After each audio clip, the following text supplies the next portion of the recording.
Good morning. The webinar will be starting in about 15 minutes.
Good morning.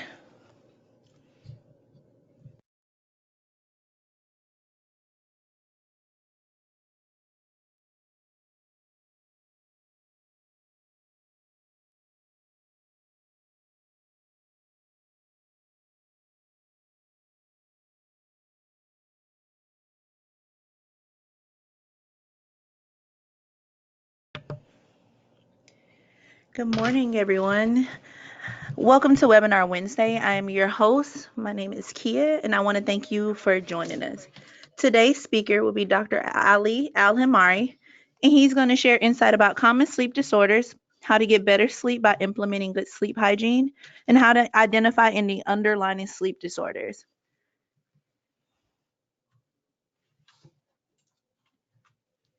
All right, for some more information about our speaker, he is board certified by the American Board of Internal Medicine, Pulmonary Medicine, Critical Care, and Sleep Medicine.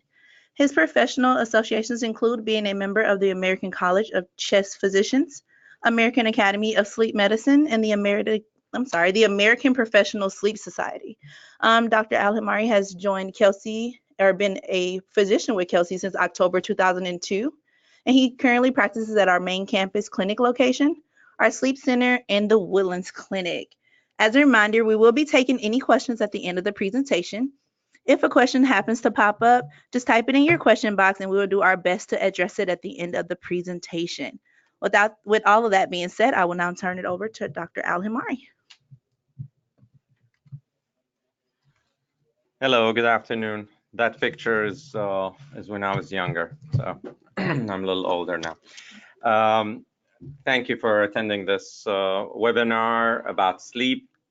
And I'm going to start first with this sleep quiz. And since it's only on microphone, I don't see you all. I just want you to read what you see on the screen there and think to yourself, how often have you come across people having this, whether yourself or family or friends?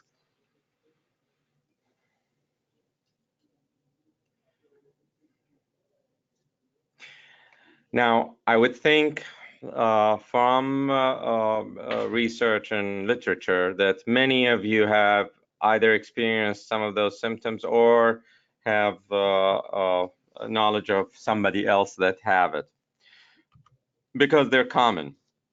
Now, we're talking about sleep.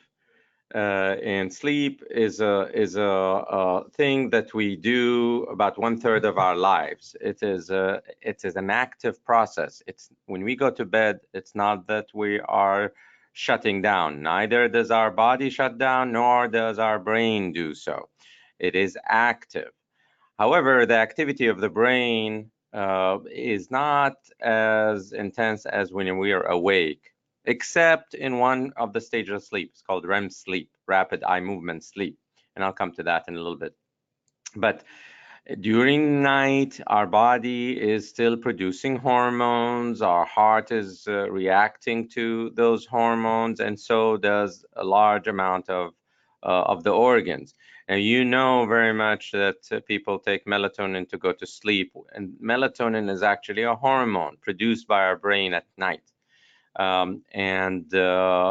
It regulates the sleep-wake cycle along with the light of the sun. Those two things dictate when we go to sleep and when we wake up. But there are other hormones that are produced at night. Classically, growth hormone is produced at night, and that's how I tell my children to go to bed, because that's they're going to grow taller if they do so. Other hormones are like cortisone. They maximize through the night, and that's why lots of diabetics' sugar go up during the night and controlled during the day. So the essence of the slide is it's an active process. It's not shutting down. So this is an important slide. How long do we need to sleep? And look at the numbers there. Vast majority of people and their children do not sleep the amount of recommended sleep. Now, I'm more concerned about the kids. As adults, we decide for ourselves whatever we want to do. But our kids are not getting enough hours of sleep, And with that, they are having problems of concentration, daytime sleepiness, and some of them end up being diagnosed with attention deficit disorder.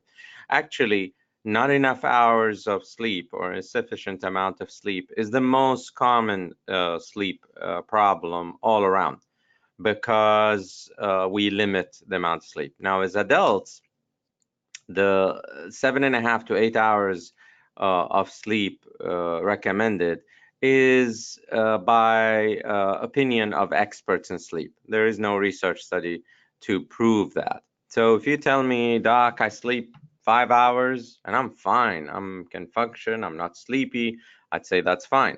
Another person may say, hey, I need 9 hours of sleep before I feel rested and comfortable. I say that's fine too. So you see what I'm trying to say. It's not the exact number of hours that's the most important, but the effect of those hours, whether they give you restfulness or not, whether they allow it to function well during the day or not. If you sleep those 9 hours and you're still tired and sleepy during the day and cannot function well in your job or school, then there is a problem, and that would need to be investigated. So stages of sleep include 4 stages of sleep, not 5. The stage 3 and 4 that you see there now is called stage 3. But stage 1 is when we start falling into sleep. That's when we're drowsy and you may hear things around you. You go in and out of sleep, and you're easily arousable from sleep if somebody tries to wake you up. And then we move to stage 2 sleep. So from 1, we go to stage 2, which is the majority of sleep we do at night, is stage 2. And at any age, it's still the majority of sleep. And that is we're a little deeper sleep, the heart rate slows down a little bit more, the temperature of the body drops, the muscles relax a little more. And then we go to stage 3 sleep. Now, stage 3 is what we call delta sleep or deep sleep. That's the stage of sleep that we are the least responsive. That's the stage of sleep that you see your kids with night terror, sleepwalking, and they don't remember a thing about it when they wake up in the morning, because they're actually deeply asleep when they're doing all these activities. Deep sleep or stage 3 is the maximum when we are born, when we're babies. We have maximum of that type of sleep. As we grow in age, it reduces gradually, and by the time we're adults, it's probably 20% or 25%, somewhere there. As we grow in age and become elderly, it decreases further. And maybe that is one of the reasons why elderly don't have as refreshing of a sleep. And the last stage is the REM sleep, rapid eye movement sleep. That's a stage of sleep that, for the ones that have babies or even pets, when they're asleep, you can see their eyes moving under the lids. They may have some twitching. In babies, sometimes you hear some sounds that they're producing. That's REM sleep, and that is important, as important as the rest of them. In REM sleep, we're most active. Brain is most active, even more than wakefulness. And that's why sleep is not a passive function, it's an active function. So those are the stages of sleep. And what happens is we go into 1, then 2, then 3, then REM sleep, and usually that takes about 90 minutes. And then we go back to 2, 3, REM sleep, and then again. And the more we go closer to the morning, we have more REM sleep. The more in the beginning of the night, we have deep sleep. That's why if you wake up from REM sleep, you remember your dream. That's the stage of sleep that we think most of the dreaming happens. But if we wake up way far from the REM sleep, you don't remember your dreams. So, as I mentioned earlier, sleep deprivation is the most common sleep problem all around. And it happens because a large number of us have insomnia. Almost 1/3 of the society have insomnia, with the different types of insomnia. And a large number of us do not have enough sleep because we're very limited in how much we can lie down in bed to sleep. either because of work or because of electronic gadgets like our cell phone, computer, texting, you mention it. So that is the most common problem. And that is the problem that every one of us can work on and try to increase the amount of sleep to refresh. And you can tell that by during weekdays or school days, the person is sleeping, whatever, 7, 8 hours. And then on the weekend, they're sleeping more like 9, 10 hours. And you're telling you that your body is requiring more sleep and you're not giving it. And that's not good for health. Now, why do we have sleep disorders? There are many different reasons. Genetics is one, and genetics, we mean with that is your parents or your brother or sister have some sort of sleep disorder, and you may have high risk of getting it, like restless leg syndrome, like narcolepsy. There are other ones that can be a common one that is not really a bad disorder is urination at night or nocturia, and that we first thing I asked the parents, did any of the parents or close relatives have that? Until what age? Some may have it up to age 10, 12, 14 before that stopped, and that may happen to their children too. So that's now, aging, as you know, gives us more medical problems, more medications, less refreshing sleep because of the stages of sleep changing. And so in aging, we have more issues with sleep than younger. Obesity is the biggest problem for sleep apnea. It's the #1 reason for sleep apnea in adults. In children, it's large tonsils and adenoids. But in adults, it's obesity. And we have an epidemic of obesity in the country. Diabetes can disrupt sleep. People can wake up because they have to urinate or because their sugar is low or high. Any type of pain can disrupt sleep, or even asthma, chest pain, heartburn. You mention it, can do it. And then, of course, there are the stresses that can cause insomnia. But in generally, that the sleepiness at end result of all this problem affects our function. It affects our function to the degree that we would lose about $16 billion a year direct cause of sleep problems. And that include missing work, missing school, accidents, inefficiency in doing the work. So all that costs lots of money. So how do we know what if somebody has sleep problem? Commonly, it's the sleepiness that they experience. And how do you know that you're sleepy? Look at those sentences there. You have to press on the alarm multiple times because you just want another few minutes of sleep because you're so tired. Or you doze off in many different situations, regardless how important for you to be awake, like meetings, in a car, driving. So that is a problem. Now, somebody might say, Doc, I'm in the mid-afternoon. I really like to sleep. I enjoy sleep very much. There is no problem with that. Napping in the mid-afternoon is completely normal. That's part of the circadian rhythm, if you can do it. Now, I'm saying napping and not long sleep. So, half an hour to an hour, no more. And provided that it does not disrupt your night sleep, meaning you can nap, but you still can sleep well at night. That's fine. If you can do it, do it. That's normal. But lots of us are unable to go to sleep because of work, no place to sleep, and so on, which causes us to struggle in the afternoon. By the time we go to home after 5, we're much more alert because our circadian rhythm at that stage is indicating wakefulness. Circadian rhythm is the rhythm that controls when you sleep and when you wake up. It makes us sleep at night because it tells us the brain are very sleepy, but also in the mid-afternoon, that's why people take siesta. So what are common sleep disorders? Let's talk about one of the common ones we see patients for, snoring and apnea. Now, Sleep apnea is about 10% in men, about 5% in women, about 5% in children. So it happens in children as young as babies. In women, it's more protective to have the estrogen hormones, but after the menopause occurs, their risk of sleep apnea is similar to men. And what happens is they choke during the sleep. They stop breathing, usually noticed by the bed partner.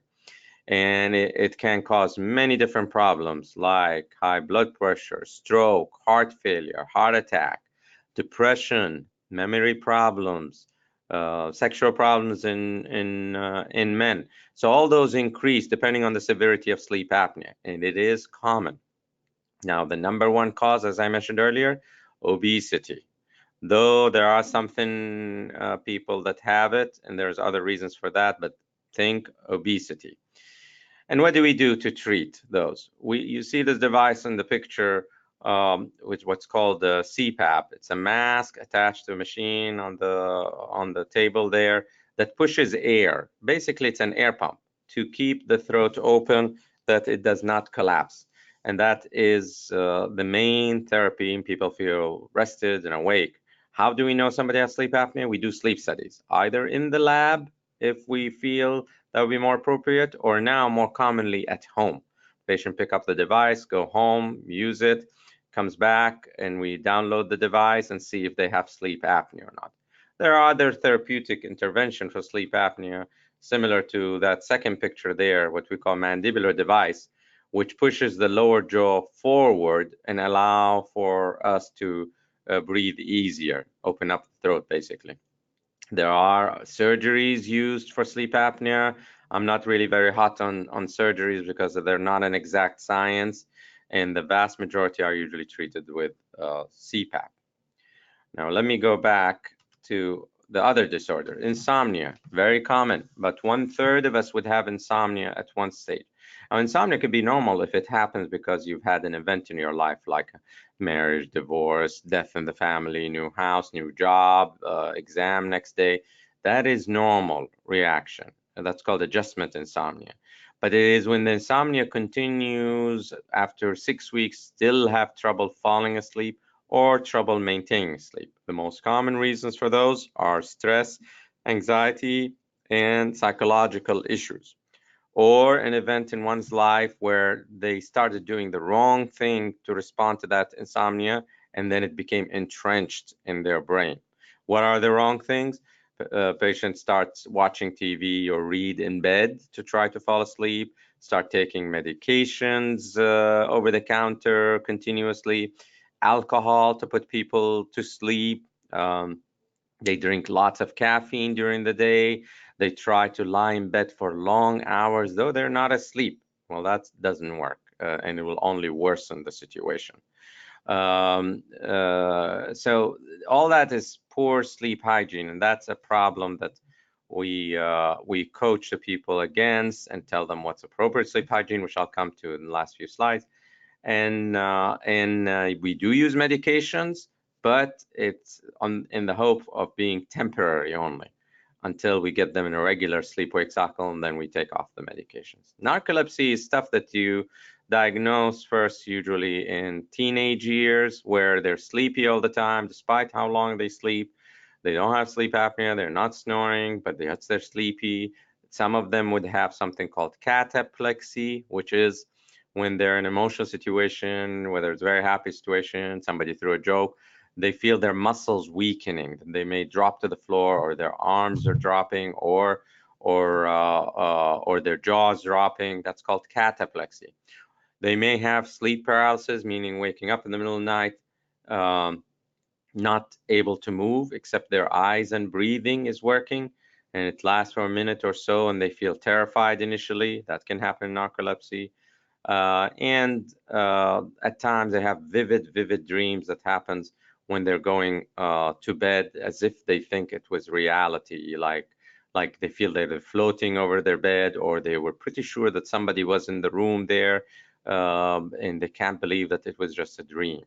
So at narcolepsy, we treat it, we do sleep studies for it, we treat it with the stimulant medication to keep the patient alert.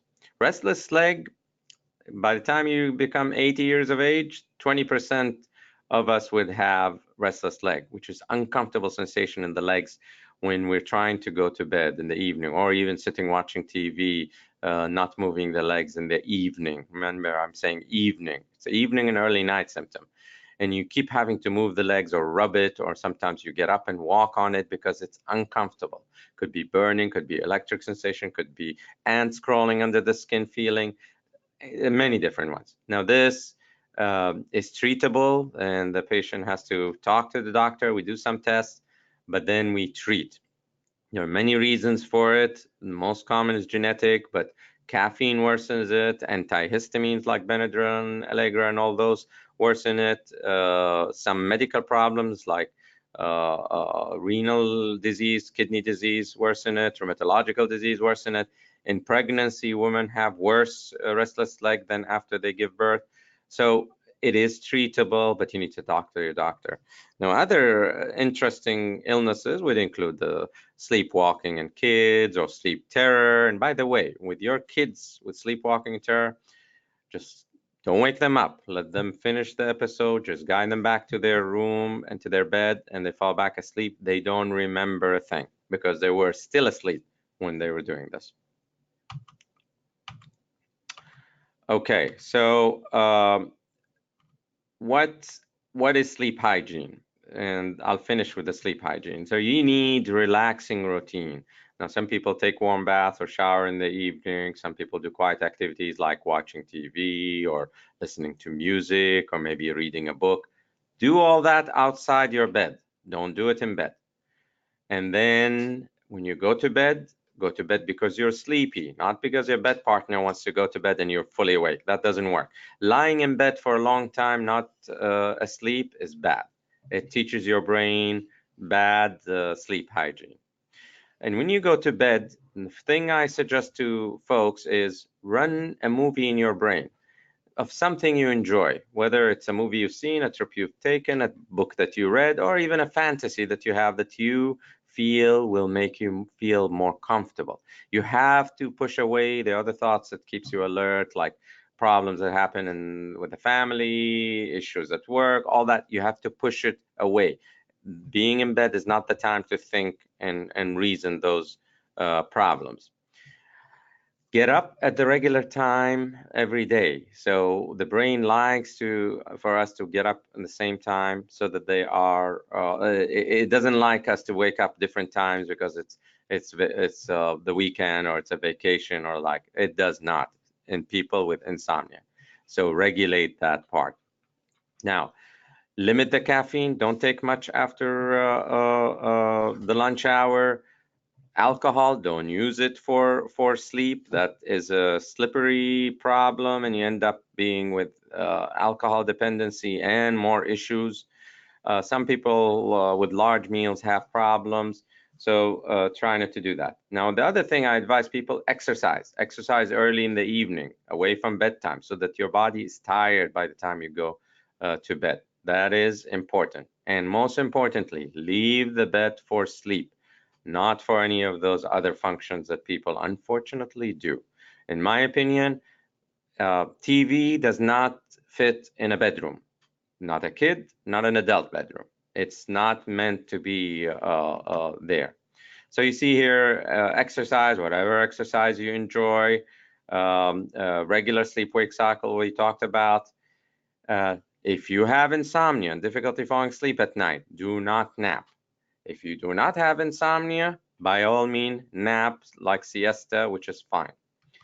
One more thing is people watch their clock. They keep waking up and looking at their clock and see what time it is at night. That will only increase your anxiety and not improve your sleep. Cover up the alarm clock or your phone and leave it for the alarm to work in the morning to wake you up if you're asleep. But do not look at the alarm clock through the night. So this is a picture of our sleep center employees, and we do many sleep studies there, and also outside sleep center. And we'll always be happy to see any of you that would need any help with this. Now I'll stop now and allow for questions. All right, so thank you so much, Dr. Al. So we're going to take some questions. Just give us 1 second. We're going to do about 3 to 5. Give me one moment.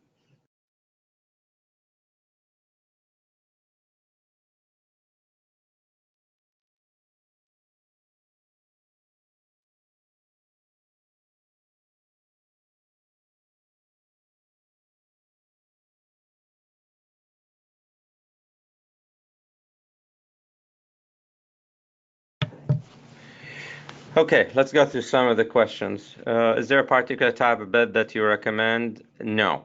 Some people sleep better on the floor, on the wood, and some on the most cushy bed, whatever you feel comfortable with.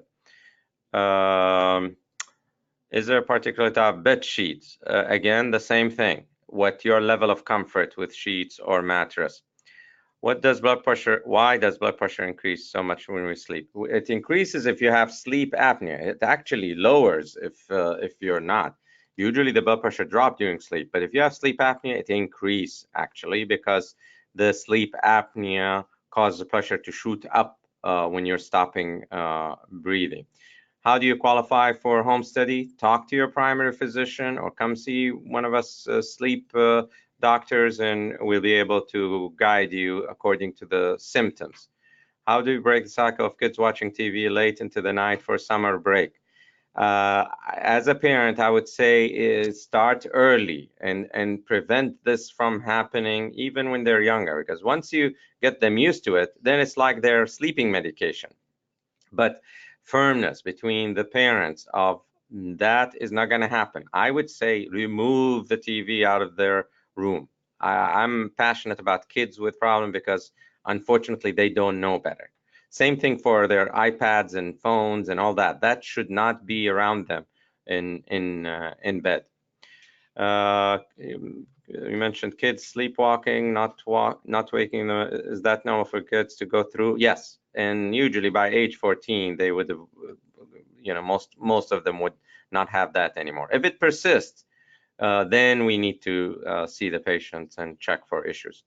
Does melatonin help the children since it is a hormone? We don't like to use many medications in children, including melatonin. It is produced in their brain too, just like ours, but we don't like to use it because we're not sure the long-term effect of it in children. If you have already developed a bad habit of sleeping with the TV, is there a good way to stop? Yes. Watch the TV in the living room while you're sitting until you feel sleepy, then go to bed and lie down and run the movie in your brain, like I was telling you about the fantasy or the like. Another question, I've been taking small dosage of prescription to help me sleep through the night, 2-3 times a week. Are there over-the-counter supplements or vitamins or even food that help sleep? So some folks use melatonin, some folks use valerian root, some folks use tryptophan. Better than all of this, appropriate sleep hygiene to help people sleep. Now that would require you sitting with a sleep doctor and they go through what's happening and try to guide you. The over-the-counter sleep aids include lots of antihistamines, basically. And those long-term use may cause memory problems and can give you hangover effect. Does narcolepsy go away on its own? No, it does not. We're not aware of it go away, and we don't have a cure. We only have management to keep the people alert with medication. Any tricks sleeping soundly through the night before a flight interview important? Fortunately, that is a problem that we all experience. I would say, again, pick up a movie in your brain and maybe exercise earlier so that your body is more tired. And unfortunately, you may still struggle with it. Using medication for those rare occasions is okay, as long as we're not dependent on those medications. Can my PCP help me determine whether I'm or not I have sleep apnea? They may suspect it, but you need a sleep study to confirm it.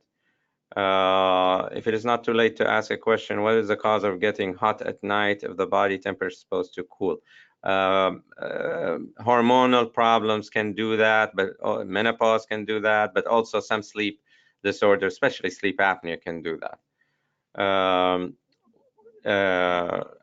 going to answer 3 more questions, and they're telling me and then stop.